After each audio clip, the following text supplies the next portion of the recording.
So me and Shani ma'am went outside a little bit in the back area. So weather was very nice. Last few days it has been very nice. And it's a rare occasion because, very soon it will be very hot. And before that also it was very hot. So we are very much wishing to take a nice walk on that day. But as we got out, some 6-7 dogs started chasing us. Okay, dogs of all colors. Black, brown. So we are walking reasonably unfazed, but they are continuously behind us and coming very close also. And we're a little worried that, as they are walking behind, what if by mistake we step on them and then they will. So I stopped once and I said, "Key."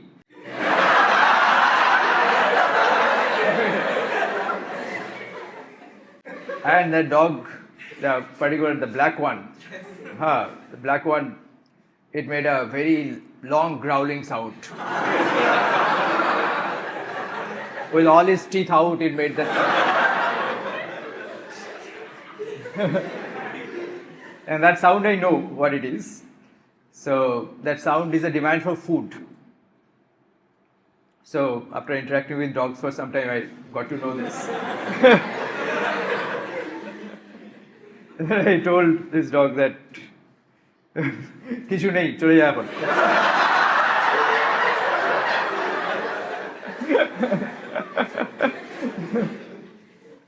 But it didn't understand. It just kept on chasing us and kept on making that sound with his teeth out and everything. And it wouldn't have done anything, those bunch of dogs, but still it's a bit of a disturbance in our walk. So we came back and those whole bunch came with us up to the gate of the school. Anyway, so after reaching back to the school, the safety of the school, then we were discussing that why there are so many dogs. Any place that we go, we are taking a walk in Calcutta, we are always seeing dogs. Okay, half our stories are about dogs. So now in Shuri, in our very backyard also there are so many dogs now. So why this stray dog population has multiplied is because people give food. And why people give food, one key reason, one top reason is that there is a lot more prosperity. Earlier days, even when, let's say, some guests would come or a new member in the family, you worry about it because how you will give food to everyone was a concern. But now there is plenty of food, so you can buy a little bit of food for the dog or cook some food for the dog and give. So as a result, due to the artificial food supply, whenever there is artificial food supply, the population will go beyond its natural level. Anyway, that is one reason.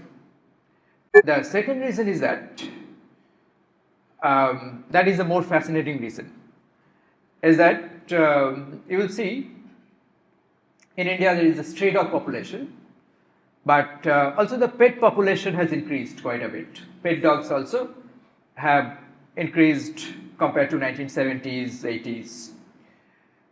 Western countries always had a lot more pets compared to India. So this has something to do with prosperity again. But in a different way. Not because due to prosperity you have more food, so you offer something, you keep a pet and offer something to a pet. Not that. It's because what is happening is that the desire to love is a very primordial tendency in animals, mammals and humans. A lot more in humans. Human beings want to love others, give things to others and feel good when they do it. Right? But loving human beings, loving other human beings have become a complicated affair. have become very difficult. It is possible, but it requires a higher level of sadhana, I would say, right?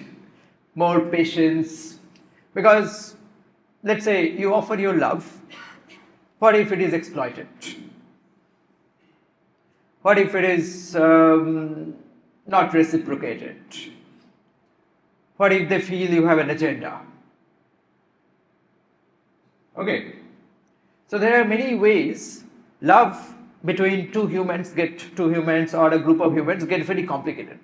Loving relationships in human beings typically become way more complicated compared to relationship between strangers.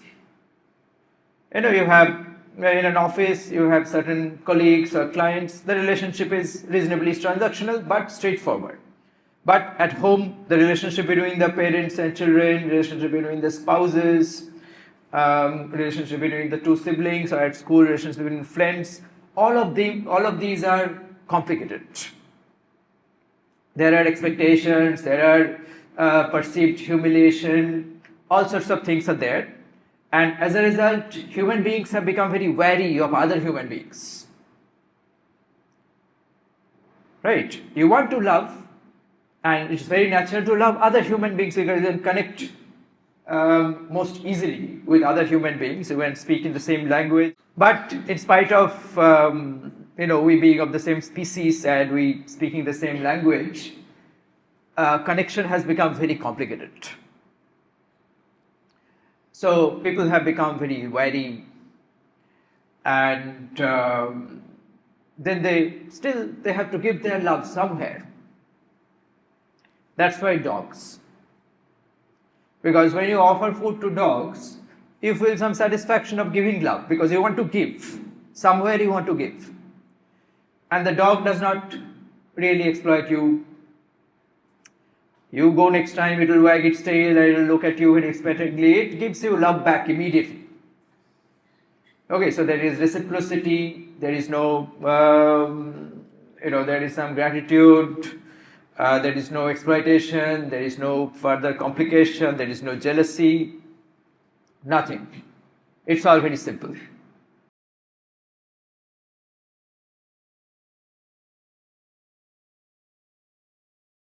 So when you are powerful, surely you will be someday. Path of love is the best way, because otherwise you get external compliance and passive disobedience. You get nothing basically. When you are powerless, again love is the only way. Okay, so in both cases, at any phase of your life, you will be simultaneously powerful and powerless to different parties. Right? When you are 35-year-old, you will be quite powerful to your child at home and quite powerless to your boss at office. So you will be both in different situations, and if you customize your behavior based on power, the boss you flatter and the child you beat, that's going to be disaster. Okay, both in terms of your inner purity and your external effectiveness. Nothing will be effective, because finally nobody wants flattery, they want real thing to be done. And the child that you will be scolding, the child will not be listening to you. So nowhere you can be effective, and neither you can have a good time. If you love this powerful person, the boss, you can have a great time maybe with him. If you love your child, you can have a great time with him also. So both ways, it's a lot better.